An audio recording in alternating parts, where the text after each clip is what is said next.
to Passion to Poison, the podcast that explores life's transitions. I'm Russ Tanner, and I'm here with my co-host, Mac Wilson. Today on the podcast, we have the privilege of talking to Sabba Quidwai. Sabba is an education speaker, researcher, and consultant. She earned her doctorate in global executive education from USC and her bachelor's and master's degrees in social science and education from UC Irvine. She's worked as an innovative learning specialist at Fairmont Private Schools in Orange County, the director of innovative learning at USC, and most recently an education leadership executive at Apple.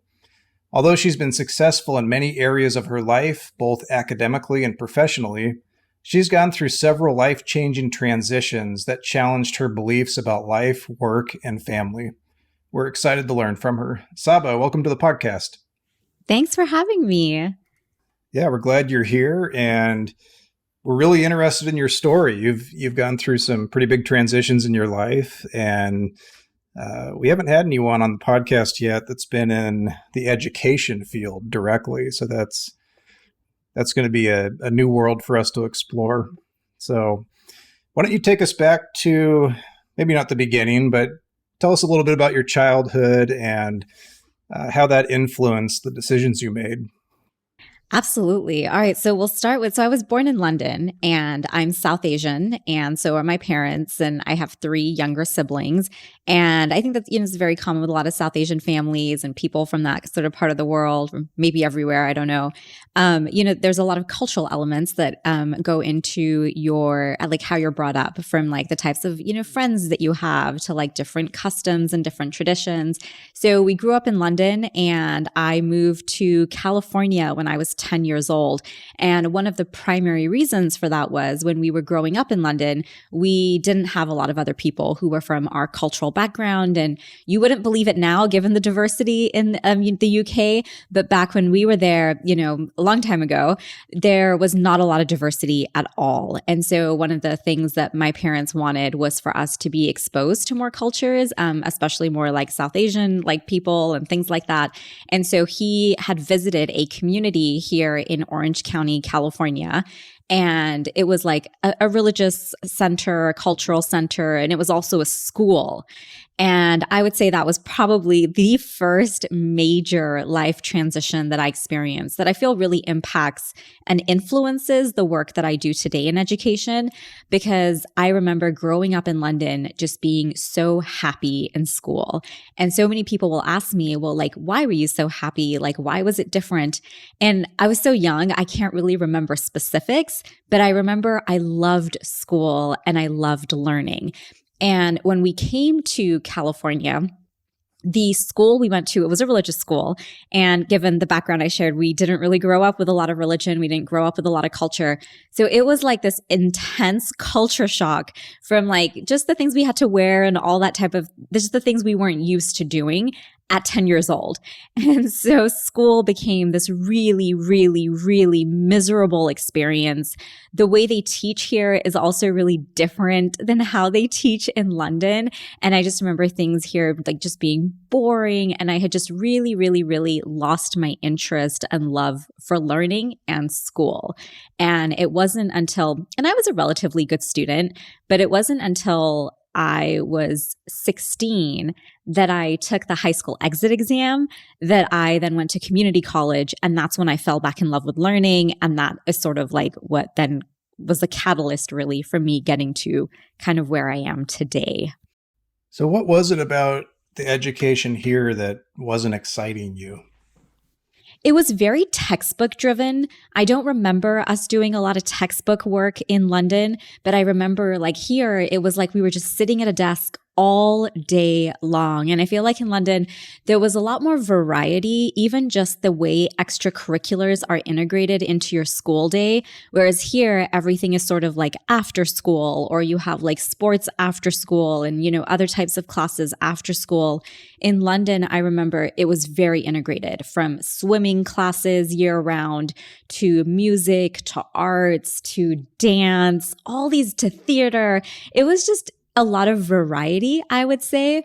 And I also remember creating a lot. I remember I used to write like a lot of stories, and I just, like I said, I was so little, I don't really remember the specifics, but I just remember here being really frustrated by textbooks. And I remember one example in particular was the difference in how, that there's a big difference in how they teach long division in fourth and fifth grade in America versus London. And I'm like, the London way is like much more simple. And here it was like this long process. And I remember having this like argument with my teacher where I was like, that's not the right way to do it. You can do it this way. And they were like, no, you can't. You have to do it this way. And so I feel like there was just a lot of, it just felt very restrictive in a lot of ways. Do you feel like that it's the same way now? Have things changed at all and from your experience in education? Yeah, I mean, I think there's a lot more intentionality around why learning needs to be more interactive, the benefits of it. But then I guess we could also say that that ideology has been around since the beginnings of industrialization, with like John Dewey advocating for a more, experiential type of learning environment. I think just the resources and tools we have now have just amplified it. I think what I've come to realize, even reflecting back on my learning, seeing, people around me and seeing the different schools that I visit, is that it's just really hit or miss. If you have a great teacher, it changes your life.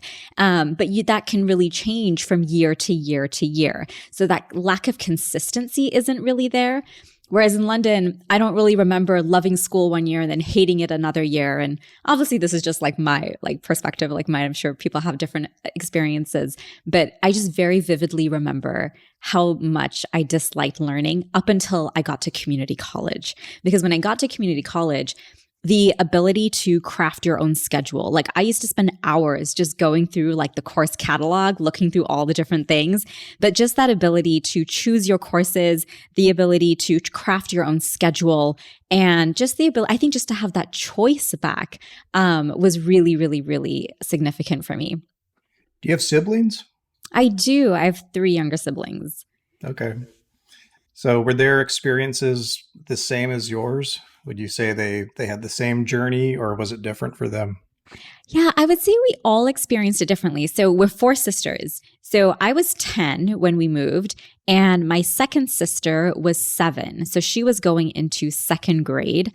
And then the younger 2, like one was 2 years old and the other was 1. So I feel like they grew up here a lot more in terms of like they didn't really have like the 2 different sort of experiences to compare to.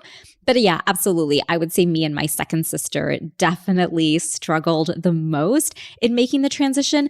And I wonder sometimes like how much of that was attributed to like the culture shock that we were experiencing alongside. Like I said, we just did not grow up with that type of like, we just didn't like, we had religion, but it was more like on the weekends and things like that. But I think to have gone from that to this fully immersive community and school and everything, it was probably a lot at that age. Did your parents understand what you were going through, do you think? Did they realize that you kind of had this disconnect, or you weren't as engaged as you were in London? Yeah, I mean, I think they definitely did. I feel like one of the great things I think about our dad, this was a big difference between our mom and our dad. So our mom was very much about the letter grades and, if you got like if you got a bad grade and you had to go home and sign it, like you'd be scared to take it to her. So like we'd always want to go show my dad, because our dad never really cared so much about the technicalities of school. He cared and emphasized learning. So when I made that decision to, take that exit exam, he was fully supportive of it because I had like a learning plan. But whereas I would say he definitely brought in a lot of extracurriculars for us, even at home. Like I feel like growing up, having a computer wasn't something that everybody had access to. We had the internet like before a lot of my friends did. So I feel like those types of experiences became my outlet. I had a lot of robotics, a lot of coding, Lego, that type of thing, video games, which I feel like now if you said would be really different, but I actually attribute video games a lot to like my problem solving skills. But the games when I was growing up were so different than the ones today. So maybe a little bit different. But yeah, I mean, I think they were aware and I think they did their best. But like I said, for them, it was such a priority that we be exposed to like religion and culture that it probably trumped like, it was more of one of those like, oh, but you'll be grateful for it later on type things. You had talked about two major transitions in your life. And that was before we got on the podcast. You were talking to us. Your parents got divorced, and I would say for anyone that's traumatic and definitely life changing. And you also talked about the recession that we had in 2007 as being huge transition points for you. So maybe go into those. Talk about what happened with the divorce and how you and your sisters dealt with that, for better or worse, and then maybe kind of transition into how the recession changed you. Yeah, absolutely. It was really interesting the way in which those events coincided, because it's one thing sometimes, like usually when you go through these things, you don't get hit on every single angle, like professional, personal, or sometimes you do, but it's definitely, I don't think, like the norm, right? Usually they happen in different phases. This sort of like really coincided, like about a year and a half apart of each other. One of the things that I found that I think often about, and it's still something like you process and you still try to think through, is it's so ironic that the very community that we moved here for and that we were a part of ended up becoming such a big part of the problem during the divorce. So, and it's one of those things that just opens your eyes to the nature of people, to the nature, I think, of just being more self-aware about the importance of who you surround yourself with, and how sometimes cultural and societal values and norms are worth looking into and exploring instead of just blindly following. Because I remember like growing up, like, this community was like the be all and end all. It was such an integrated part of our lives, from like where we spent our weekends to who our friends were to, who our parents' friends were. Like it was just so integrated. Yet I remember when my parents got divorced, it was like up until that point, it was like, you're the perfect family, you're the perfect everything, even though behind closed doors, nobody's perfect. Everybody has different things going on. But there's this facade that I think a lot of times people feel like they have to put on for others so that they have that reputation or they have all these things.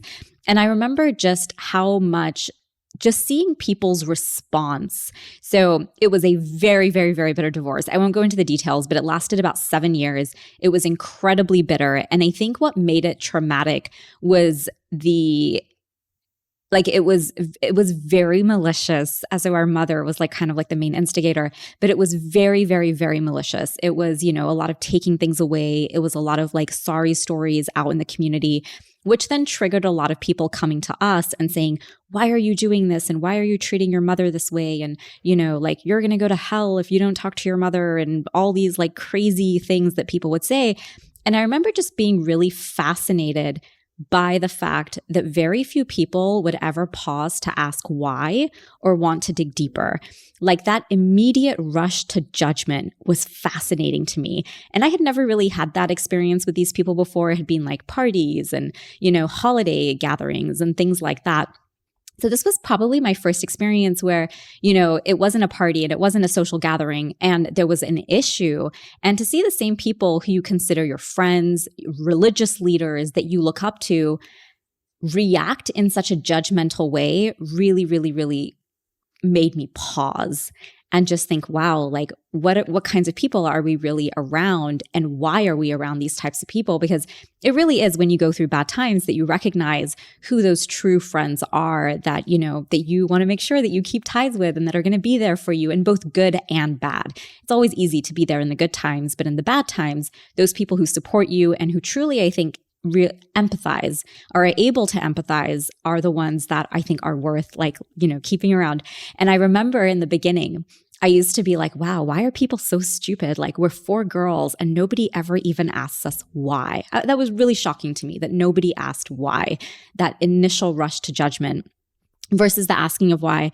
And so it really wasn't until a year and a half later, the recession happened and I had graduated as a new teacher, and it was like a series of layoff notices. But when I made the switch from public to private in 2012, I joined Fairmont. And that was really what completely opened my eyes to just the possibilities in my profession. But to tie it back to the other story, it's really where I began learning about design thinking. And because I was learning about that in my professional field, and if you're not familiar with design thinking, it's a framework for like solving problems and exploring opportunities. But the entire premise of design thinking is that while you think you may have the solution or while you think you may know the answer, it's important to take a step back and empathize. Ask, are you asking the right questions? Are you solving the right problem? And so it just really occurred to me that, wow, it's not that people are stupid. It's that we really, really sometimes as a society lack empathy. And we're so quick to rush to judgment, to rush to an answer. Because if you think about it, that's also how we're trained in school, right? We don't think to always examine things from multiple perspectives. It's definitely not how we teach history all the time. And so it's not our frame of mind. We jump to answers. We jump to solutions instead of going through that discovery and that empathy phase. So the coinciding of the two really, really, really just sort of challenged everything I had been taught personally growing up, professionally, academically in school. But it was incredible because it also really allowed me to lean into, well, what are my values? What matters to me? What's important to me? What is my sort of criteria for the types of people that I'm going to allow into my life as friends and whatnot? And it allowed me to start thinking about those things, which quite honestly, I had never even really reflected on before. I just didn't have that level of self-awareness that had started to unfold as I was going through these events. It's interesting to see how people do rush to judgments these days. I feel like it's been escalating. You'll hear something in the news, good or bad or whatever, and people just immediately assume oftentimes the worst.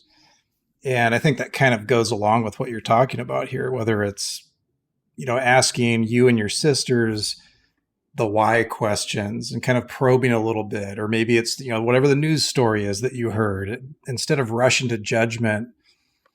I think it would be helpful, like you're saying, if people would step back for a second, have some empathy and just say, well, what's really going on here? And I totally agree. I think the whys and just asking questions is something that just, for whatever reason, it's just kind of this human thing, just gets left out more often than not. And I think it would help a lot if people would do that. Yeah, I think it's one of the, I think I always say that we don't dig in enough to the value of the words that we often share in education. We don't dig in enough to why curiosity is such an important skill to teach. And then we don't dig in enough to say, okay, how does this play out in different subject areas? How do we constantly cultivate curiosity, creativity, communication, collaboration, all of these words that are so important, but have almost sometimes lost their value because then people see them as buzzwords. But I think what really happens is when you grow up and you don't get exposed constantly, you're not trained to be curious. It's hard then to not make those judgments because you've just been trained that way to just jump to solutions, jump to answers, and not have the skill set to discern things from one another. I remember one of the things I used to love about teaching the social sciences, I would always open on the first day with this quote. Oh my God, I'm going to forget who it's from. Thomas Jefferson or one of the founders. And he says, I detest what you say. And we really break down the word detest. He didn't just say, I don't like, I don't agree. I detest, which is such a strong form of hate, yet I will defend to death your right to say it. And that was really the foundation of the culture I wanted to create in my classroom because it was so important for that to be a safe space where students could experiment with their ideas, with their thinking, being able to share different perspectives without feeling as if they were going to be punished. And so I think when schools lose that freedom of you lose that academic freedom of thought and you don't cultivate that, not just in one class, but over a period of years, it, I think, is challenging then as an adult, which is why it's so interesting to do design thinking workshops. In the beginning, it feels so foreign, the idea that we're not just coming to the solution, that we're not just starting with the answer, that you have to undo the answer and take it out, and you've got to kind of go back and start that investigative process. And it's such an uncomfortable experience for all of us. And it's hard for us to retrain our brains in that way. But I think, to your point, it's such an important thing to do, because without that, it's hard to have conversations that are complex, and it's hard to have them in a civilized way. So I'm curious, in looking at your academic work, what made you decide on the courses that you studied? Was it specific teachers that inspired you to go in a certain direction? And then, I mean, congratulations on getting your doctorate or actually bachelor's, master's, and doctorate. That's an amazing accomplishment. But walk us through a little bit of the decisions that went into what you studied.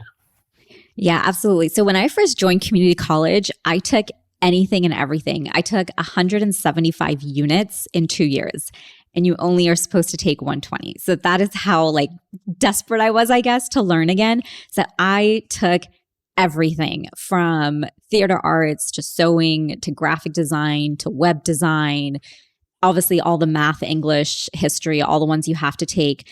But about a year in, I got a letter saying that I had been accepted to the dean's honor list for social science.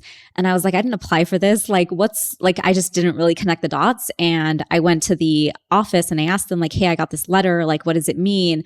And they're like, oh, you've taken a lot of social science classes and you've earned a certain GPA in that subsection. And I was like, oh, okay. So I realized I clearly have a passion for the social sciences.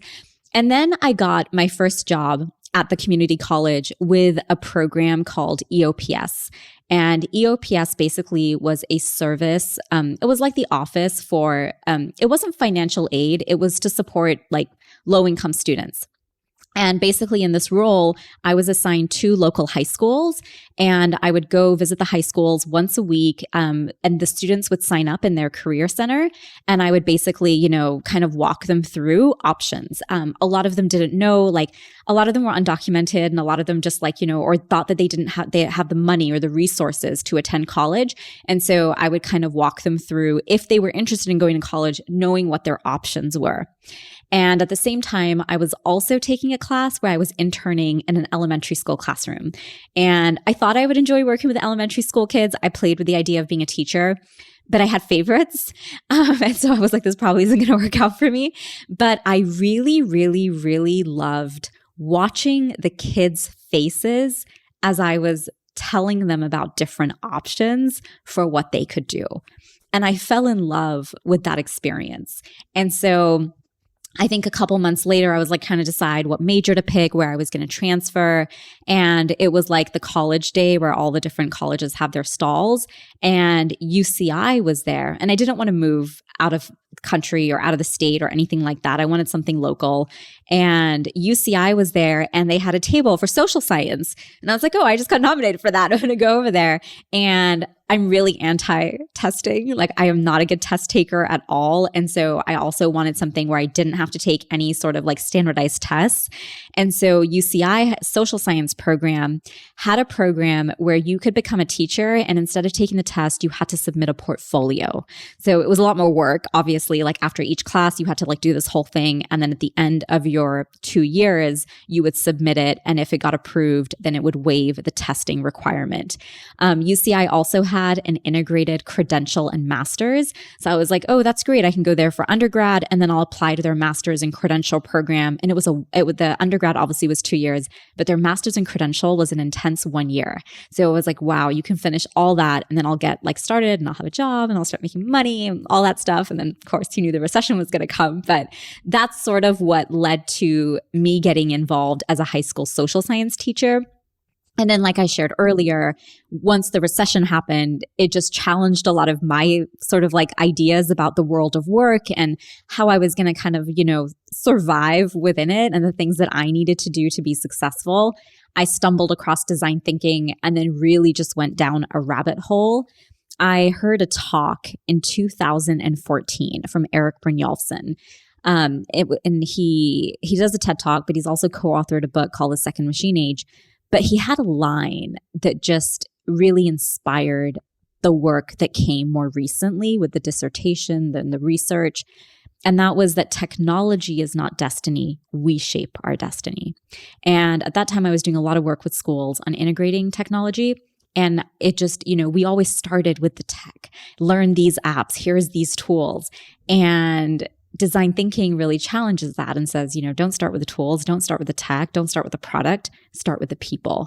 And so when I heard Eric's line, it's like, okay, well, how do we shape our destiny? What is the answer to that? And how do you do that at a young age? And that's really what inspired the research that I did at Design 39, which is, what led to, which is what I did as part of my doctorate degree, because they truly are a school that I think give kids the skills and mindsets. They're an example. It's not the only approach, but they are definitely one example where there's a lot to learn from in terms of how you can help kids shape their destiny.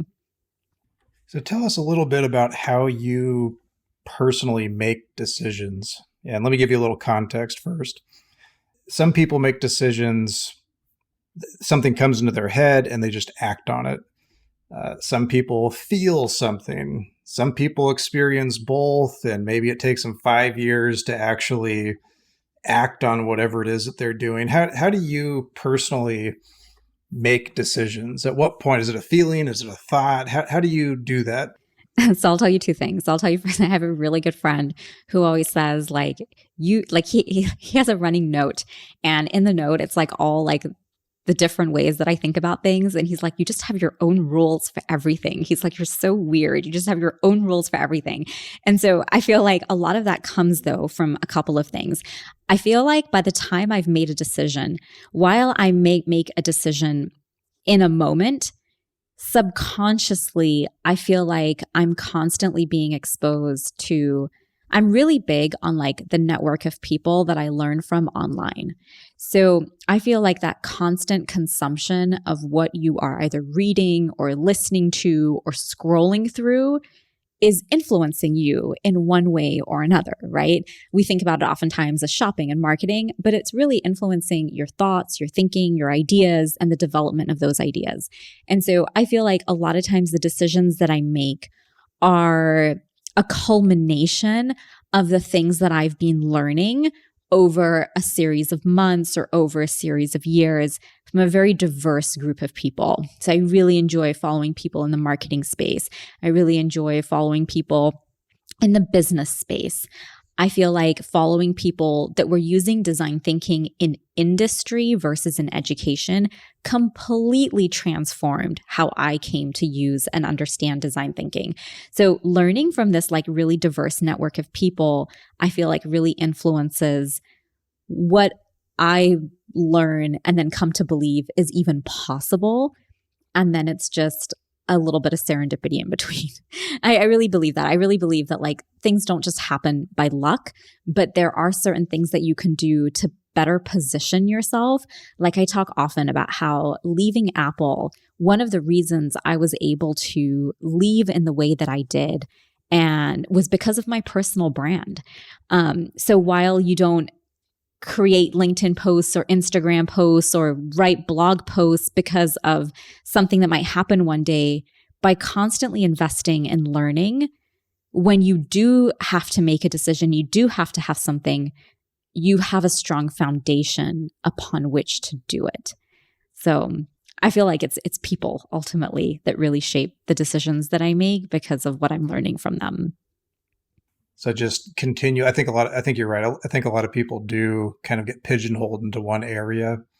And if life takes a turn for, what good or bad, but it takes a turn, if you don't have something else, maybe it's a plan B or just a fallback of knowledge to rely on, that can be a challenge. I mean, that could be a really stressful time for someone. Yeah, it's been so incredible. I launched my new website today, and just hearing people's comments, just reading people's comments, like, how can we support you? How can we help you? Like, oh, I'd love to talk to you about X, really, really, really reminds you of just how valuable community is. It's one of the things I feel like at Apple I struggled with the most, was not being able to be such an integrated part of a learning community the way I had been prior.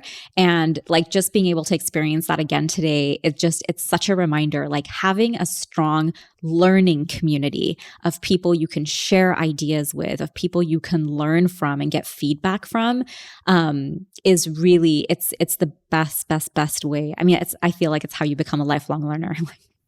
How would you describe your role at Apple? What did you feel like you were trying to do? And then how were you seen by the organization at Apple? Because it seems like, having worked a fair amount in the corporate world, it just feels like everybody's got a job to do.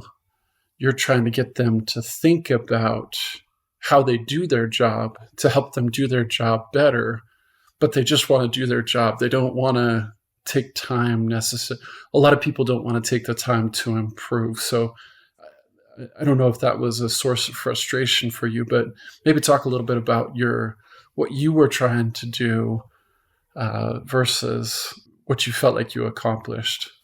Yeah, so that's going to be a little bit of a hard one because I feel like I haven't written about that yet. So this will be like sort of my first time talking this or thinking about this sort of out loud with other people. I wrote a blog post today talking about leaving Apple and starting sort of this new chapter. And I read a book a couple years ago called The Second Mountain by David Brooks. And it's a phenomenal read. But basically what he talks about is your first mountain is you climbing to all the things you think you're supposed to get to. The right job, the right, spouse, the right friends, all those things that we're taught to do. Those are the things that you're working towards and you're trying to get. Like you want to buy that home. You want to do all those things that society tells you should be doing by this age. And he says sometimes you reach that point, you get to the top, right? And you say, is this it? And they're just that fulfillment isn't there.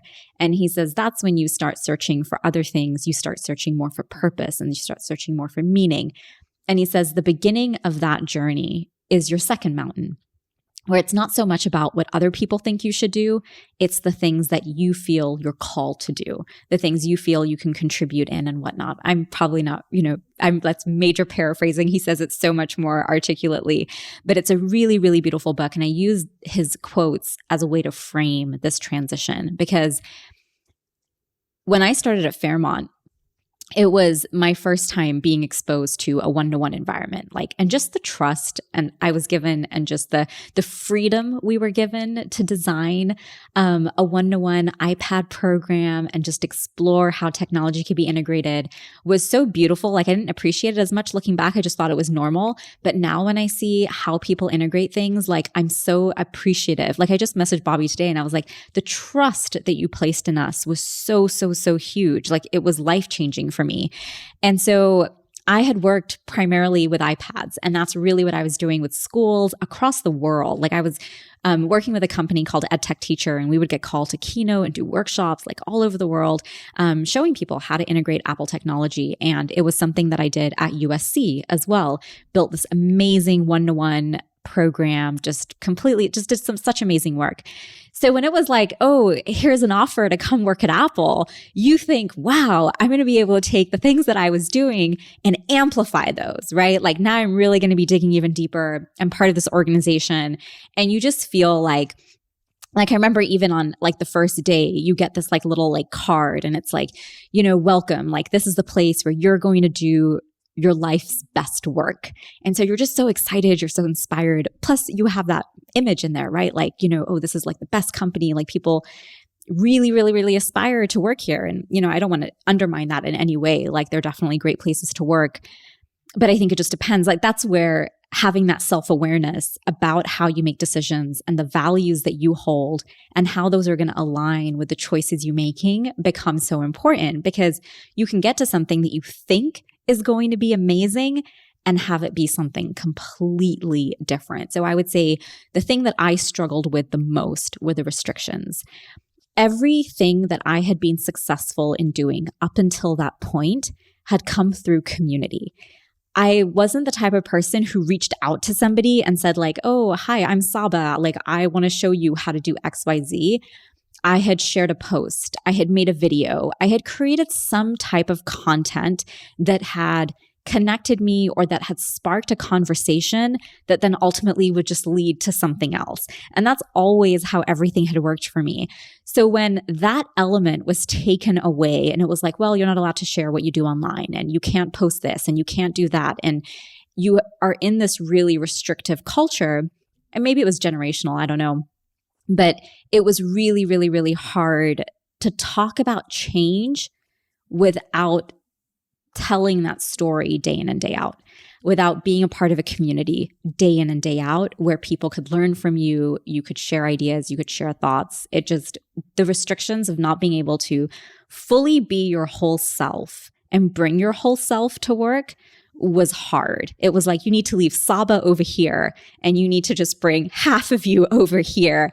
And it's like, well, like, I don't really know how to function without half of me. And so it's like, you do it, but you just end up running into numerous challenges, I think, that make it hard then to do sustainable work. Do you think those challenges that you ran into were just corporate restrictions that were just built into the system, or was it the people that you were with that caused that, or both? One of the things that I found really fascinating, especially around a lot of the social media restrictions, was how nothing was actually a real policy. So you would get there and you would ask questions. Well, can I do this? And can I do that? Like, okay, like, is there a policy I can just read so that I can understand what I can and cannot do? And it doesn't exist. And so one of the things that I feel like I learned coming out of it is that a culture of secrecy is great for product. That surprise and delight, that, launch. Secrecy is great for product.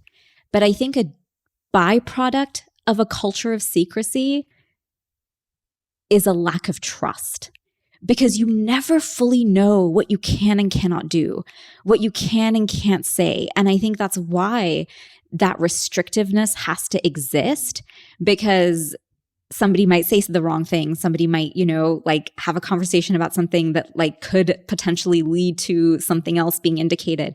And so what I constantly found there was there was a real fear around asking questions about doing something new or trying something new, unless you were in a certain position. So I felt like a lot of people, there was a lot of fear around asking questions. There was a lot of fear around doing things that were outside the norm. So I remember I tried to adapt, I feel like, in the first year. I was like, okay, maybe I'll stop doing these things and, we'll figure out, see how it goes. But when I started my doctorate, I couldn't understand why I would pay so much money for a program and not share what I was doing online. It just did not, that's what I teach is so important for us to have kids do, is share with an authentic audience and whatnot. So the idea that I was going to go to school and do it all in a silo and do all this research in a silo that was really, really hard for me to grapple with. So I remember I was like, you know what? I'm not even going to go to my manager. I'm not going to go to anybody. I'm just going to go straight to our legal team. And we have a division called business conduct. And I went there and I asked them hey, I'm about to be a student. I get a lot of mixed messaging around social media. Here are the things I want to do. Can I do them? And I was so surprised by the response, because they were like, you can do whatever you want as long as you're not talking about Apple or any of the work that you do here. And so it was just so eye-opening that you hear all these other things from your managers, from your coworkers about what is and isn't allowed.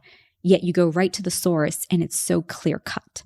So I think that's sort of just a byproduct of what happens when you have such a restrictive and silent culture, is you don't really have, there's a lot of fear around what you can and cannot say, what you can and cannot do. And it leads to a lot of miscommunication. So people kind of fill in the gaps that aren't explicitly stated then. It's like, well, I haven't heard if there's a restriction, so I'm going to assume that you can't do this or say this. There's probably some of that going on, it sounds like. Absolutely. And so, and I think it's not just something that's exclusive to Apple. I think it's something that you hear from a lot of people who have a job but are also in the podcasting space or have a side business or are experimenting with a passion. I feel like this is just a cultural shift we're going through. How do we as a society embrace this idea that just because you work at a company doesn't mean that you can't have anything else that you're doing on the side.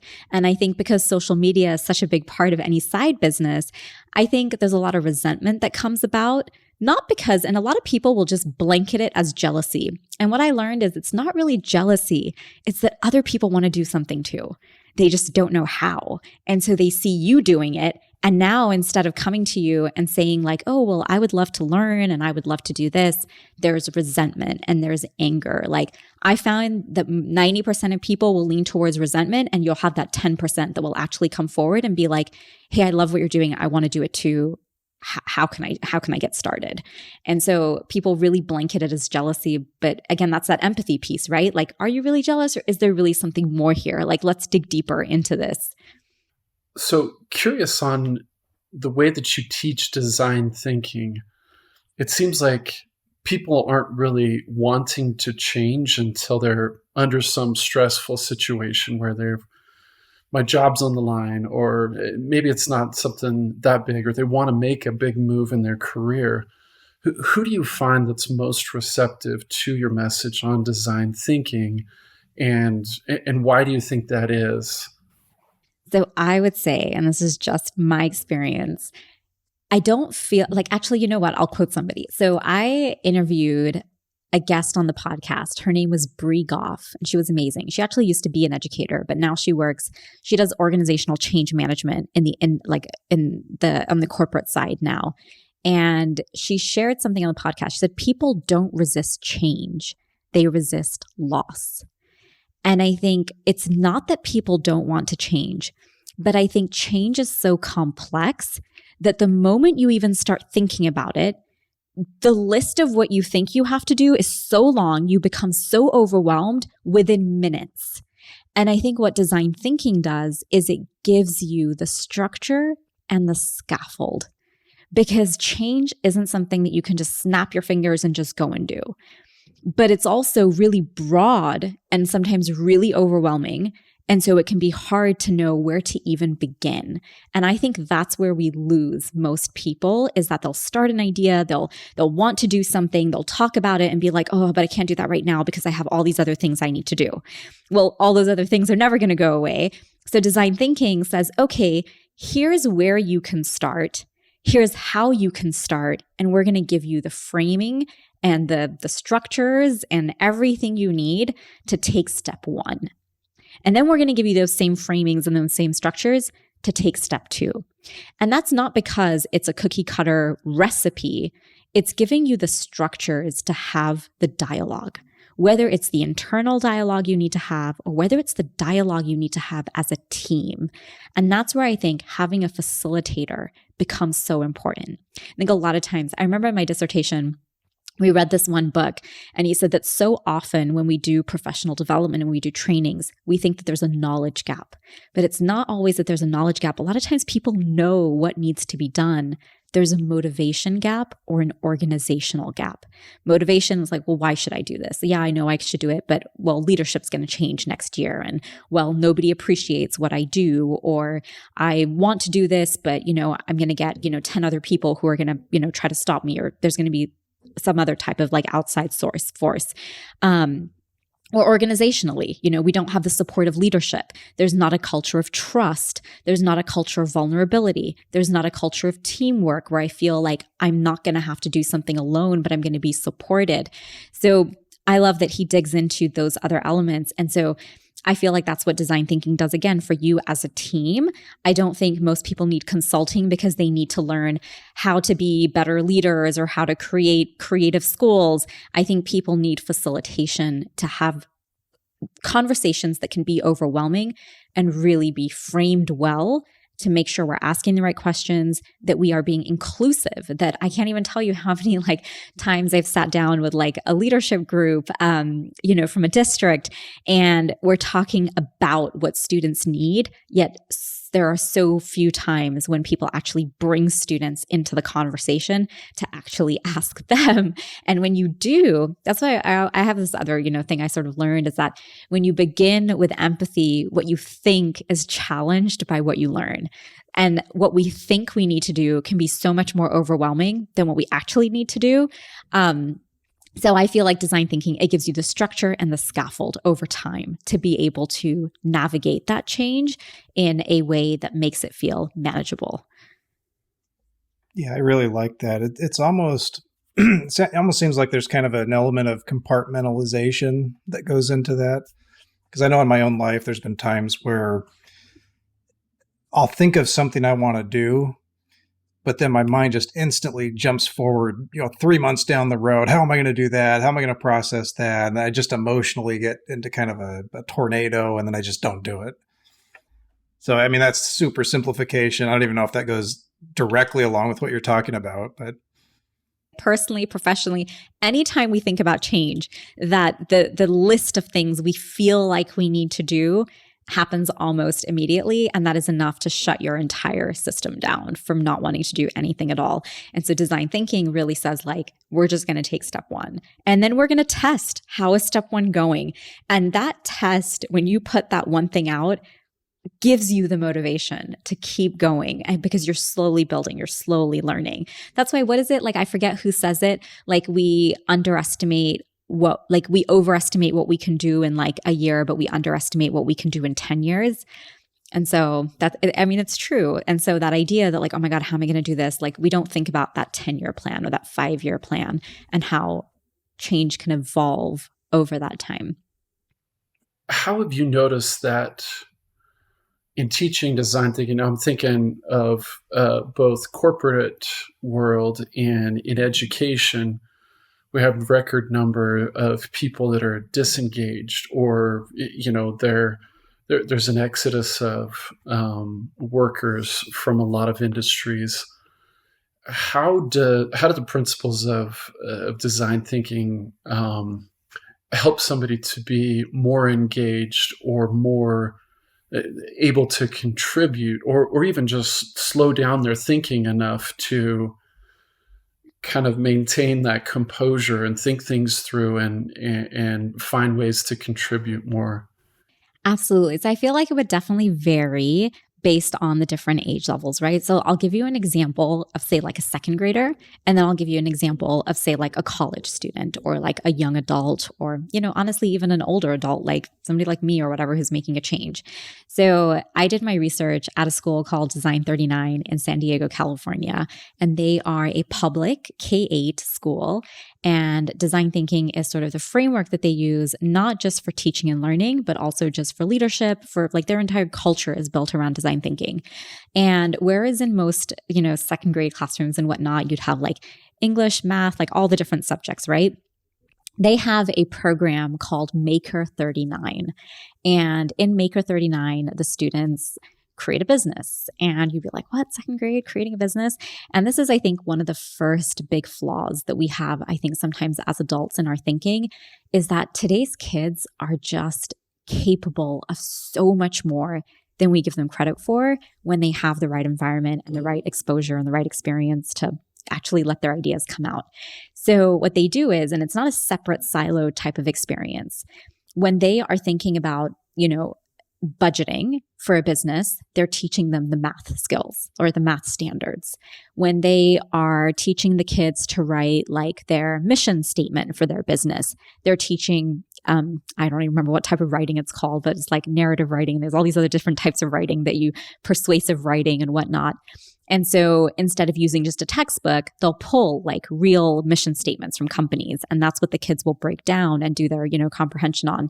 And then they'll write their own. So they're taking these elements of making a business, but they're also integrating all the standards, the math standards, the science standards, the, English standards, whatever other ones there are. But they're able to do that because they're not working alone. And I remember it was something that each and every single one of them shared was, if I had to do this by myself, there's no way. But because they're working together, so those teachers get 1 hour at the beginning of every day to co-plan. And obviously they're planning way beyond just that 1 hour. But because they get to touch base with each other as a team to co-design, they've broken those silos of content being taught in isolation, of subject matter being taught in isolation, of teachers working in isolation. And because they're each able to bring, they call it like their unique superpower, because they're each able to bring this unique strength that they have to the table, they're able to scale so that they can create that type of experience, which most people on their own, it would just, you might be able to do it once as a little project, but definitely not something you could do on a regular basis.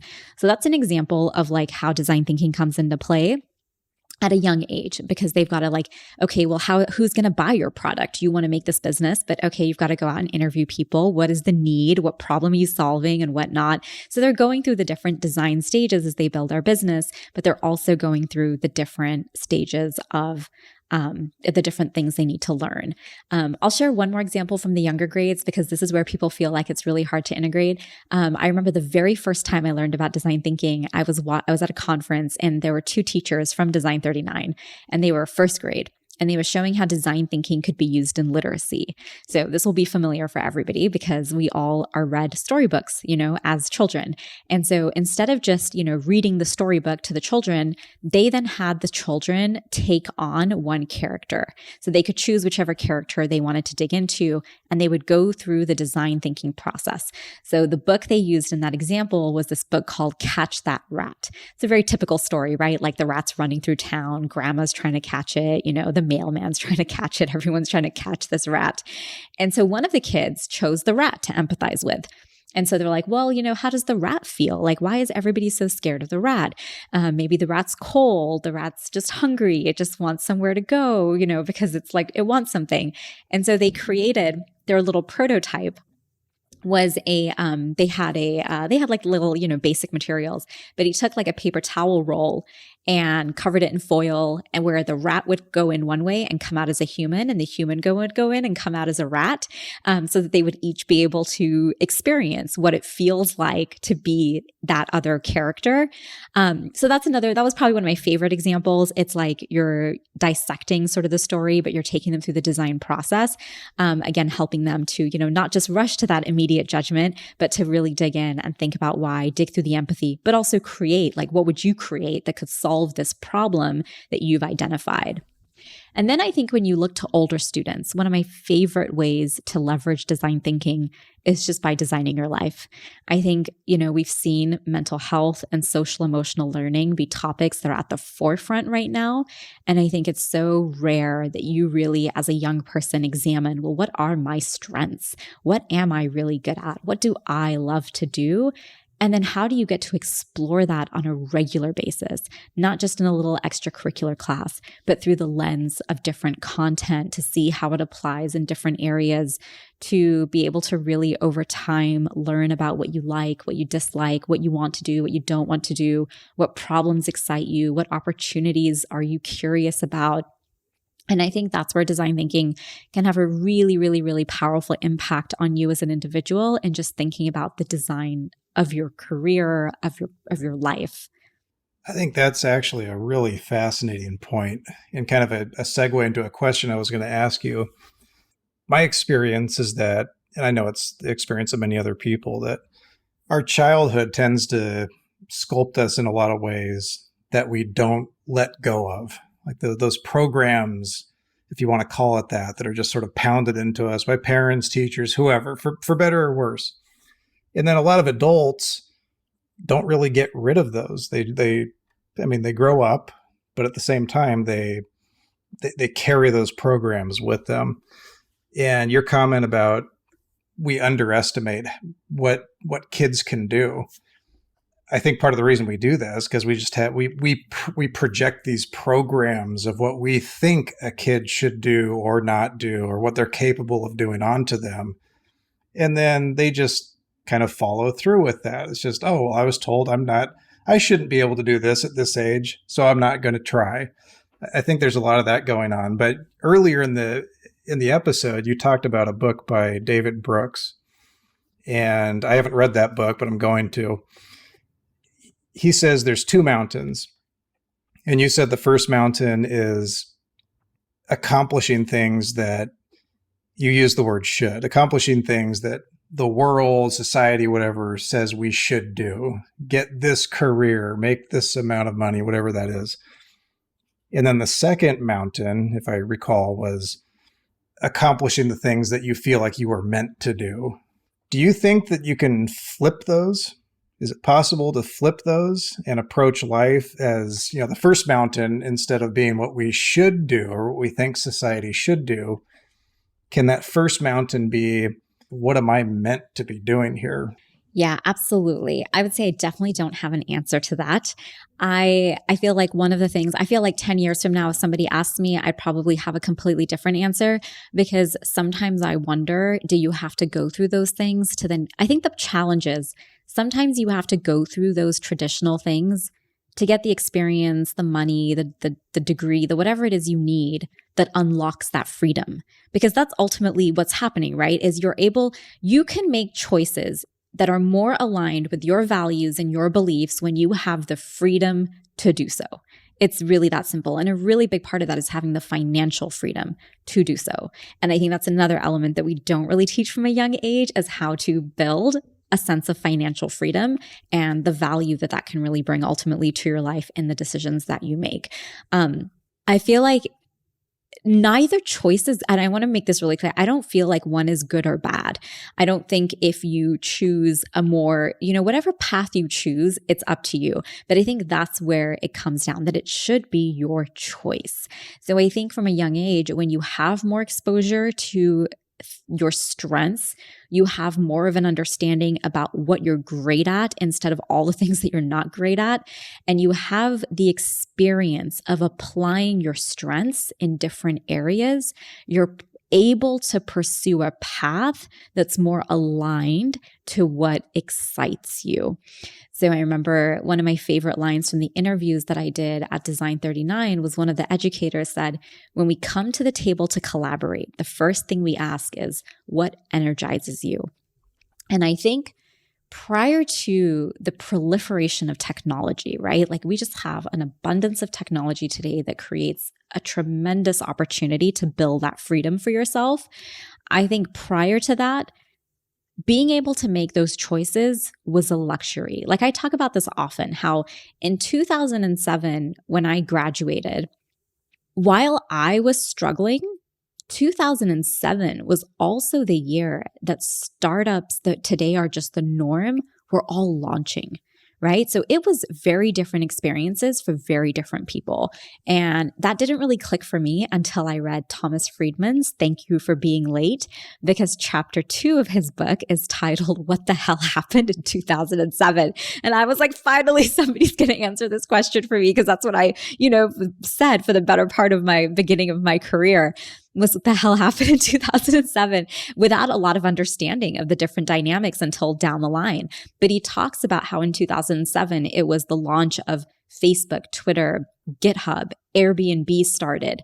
IBM created Watson. It was the year the iPhone launched. So while I was somebody who was struggling and being laid off because I was not prepared for that world of work, there were a ton of other people who were capitalizing on this, transformation and change.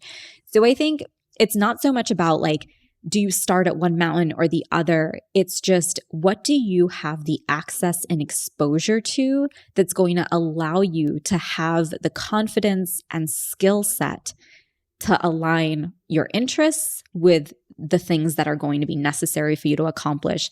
And how do you have the freedom to do that? Because I feel like yesterday it used to be a luxury, but today it's really something that everybody should have access to. One of my favorite quotes that I use with schools to start this conversation a lot of times is one from an author called William Gibson. And he says, the future is here. It just isn't evenly distributed. And it's so true. Like there's the opportunities are here for people to pursue a life of passion, to pursue a life of purpose, to do whatever aligns most with their values. But not everybody gets the experiences, the skills, and is taught how to actually navigate that path, because it doesn't just happen by magic. You don't just love something and then learn how to make a business out of it. I think it's probably one of the biggest missing elements in school. I attended a creator retreat with these two luxury travel influencers this past summer, and it was one of my biggest takeaways. Is in school, we focus a lot on passion projects and entrepreneurship and whatnot, but very, very, very rarely do we talk about how to link that to finances or how to make money and add that element in. There's always this sort of like, well, just do it for fun, or, okay, like, oh, I don't want to make money off of that, but you should. And it's a really, really, really important skill that ultimately unlocks freedom. Well, that goes along with the programs that I think we're raised with. Like, we're taught you need to do X, Y, and Z to get whatever. And I've even felt that way at times with the coaching I do. I do life coaching, but it's more kind of on the side right now. When I first started doing it, I didn't really feel like I should charge for it, because I thought, who's going to pay for it? Who's going to, why me? Who am I to help someone with something?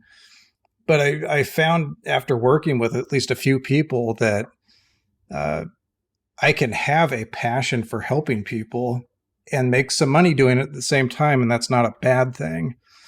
So, but that was a program for me that I don't even know where that came from. It was just, from childhood, something inside me was programmed that way to think I shouldn't make money doing whatever it is. And I agree. I think freedom is huge, but I think a lot of people also figure, well, freedom's only for a few people. There's only a few people in the world that are ever going to have the means, whatever the time to accomplish these wants and maybe even grandiose things that they think they can give to the world. I don't think that's the case, though. That may be the case, but I don't think it has to be the case, which sounds like what you're saying. Yeah, I mean, I just think that I feel like whatever path you choose to pursue, like, that's great. I just think every young person should have access and exposure to the right opportunities and experiences so that they can actually make those decisions for themselves. If you want to go pursue a path and be an entrepreneur and do something different, great. If you want to work a 9-to-5, great. I just feel like everybody should be equipped to make that decision for themselves, not just because that was a pathway that they were funneled into, only then to later on in life realize like, oh, wow, I have a passion for this, or this is one of my greatest strengths, and never have had the opportunity to uncover that about themselves. And that could be for music, it could be for art, it could be for so many different areas. That access and exposure, I think, is what every kid deserves. Dude, I got so many questions. I'm looking at the clock and I'm like, oh man, we've been like, that hour and 5 has just flown by. Because this is actually something I'm really passionate about. I've coached volleyball for a long time, and just getting that ignition in kids, getting them to develop a growth mindset, getting them to, like, I've got so many questions for you on this. Like, how do we light the fire in these kids? How do we get kids that, that there is that educational disparity? How do we level the playing field for those kids? How do we, because there's so many people in the world that they don't have that ideal upbringing. They're not told, hey, you can do this. You can be successful at this if you do X, Y, and Z. Like, there is a path. And so they just take that next thing that's presented to them, and then they're around people that have kind of not necessarily given up, but they don't have that same aspiration to accomplish, and so they just kind of have a terminal thinking about what is possible for them. And so anyway, I got tons of questions because this really fascinates me, and it's something that I want, athletes that I work with, I want them to believe that there is a path for them to go as far as they want to go with this, or if they want to pursue education, hey, there's a mindset, there's a framework for success. And I know I haven't asked you a specific question there, but maybe give us your 60-second elevator pitch for igniting passion in people that don't really have it yet and haven't found it. How do you really engage with someone and get them to believe in themselves? Yeah, that's such a great question. One of I'll give you one of my favorite tools, and it's a tool called Thrively. What Thrively does, you know how for adults they have those like the Gallup Strengths, the Clifton Strengths assessment. There's all these personality tests and whatnot you can take. Thrively worked with a neuroscientist to develop one for kids. And so what it does is it's like an assessment that you take. But what I love about Thrively is it gives you not only your strengths and your areas of talent, but it gives you the language to articulate it. Because it's one thing to be like, oh, you're smart, or you're really great at sports, or you're great at volleyball. But what about you makes you great at volleyball? Like, how would you explain that in depth? Like in a paragraph, how would you explain that? And so that's what this assessment does. And it gives kids the language to speak about themselves and to let other people know about the child as well. So that would be like, if there was one place to start, jump onto Thrively, brilliant assessment. But you use the word mindset so much. And that's the one area I think of design thinking that we didn't really dive into, is that design thinking isn't just about, these skills or these strategies, these frameworks.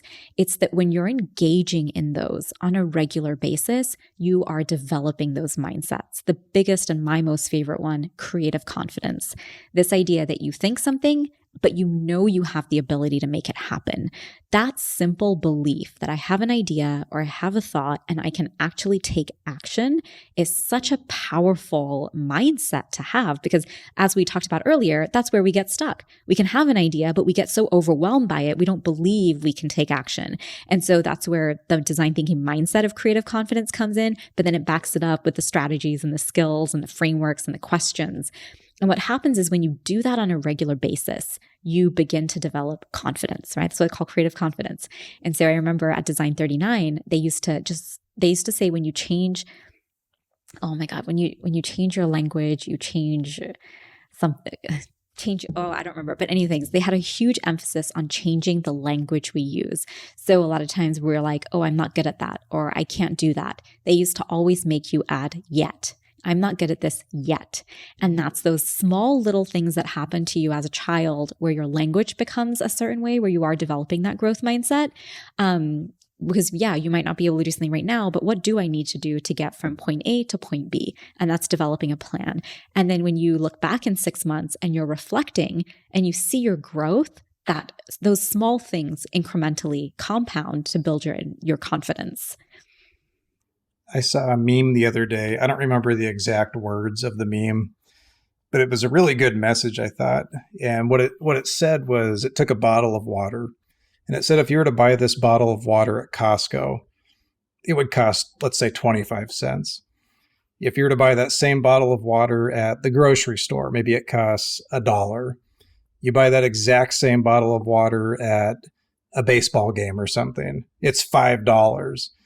And the point of the meme was, it's the same bottle of water, i.e. the same person. I mean, it's a people analogy here. The worth of that bottle of water just depends on who's around it.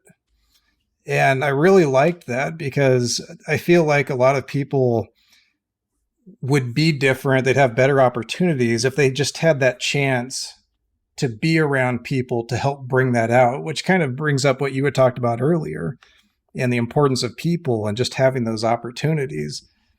And we had a guest on a while back, his name is Josh Penrod, that talked about something similar, and how, at some point in the future, he was thinking about starting up some kind of a nonprofit or something like that would give people that might not have those networks to tap into better opportunities to do that. I just think that's really valuable. Like putting yourself in a position where you're around the right kind of influences can make a huge difference. I mean, you've got someone that, even if someone's, poor and maybe not living in the greatest neighborhood, maybe they can get involved with some, bad, gangs, whatever it is. They may be a really smart kid. They may have a ton of potential inside of them. They're just not in the right place. They're not around the right people. But if you can put them in the right place with the right people, kind of like that water bottle analogy, they become not worth 25 cents. Now they're, a $7 person, using that analogy. That sounds bad, but you get what I'm saying. I think that kind of goes along a little bit with what you were talking about here.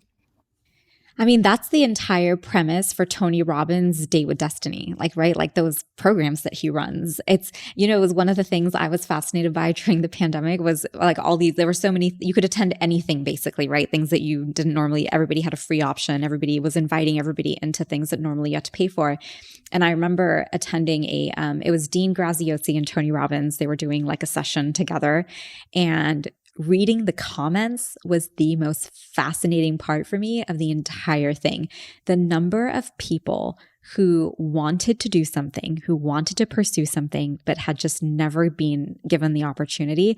I was like, this standardization that we have in education is like it must be $1 billion industry for motivating people to do the things that they've always wanted to do, but have never had the opportunity to figure out. And that's their course and that's their plan. Like, you can design your life, you can build what you want, you can, create whatever business you want.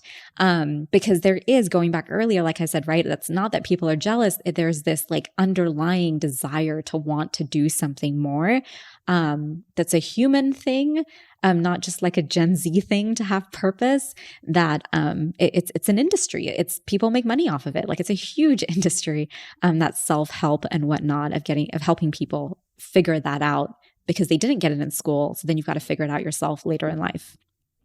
Well, I think we could probably go on for about 5 hours talking about this stuff. But we are bumping up against the time here. I just want to thank you for coming on here. I almost feel like we should do a part 2 or 3 or something at some point down the road. Yeah, no, thank you for having me.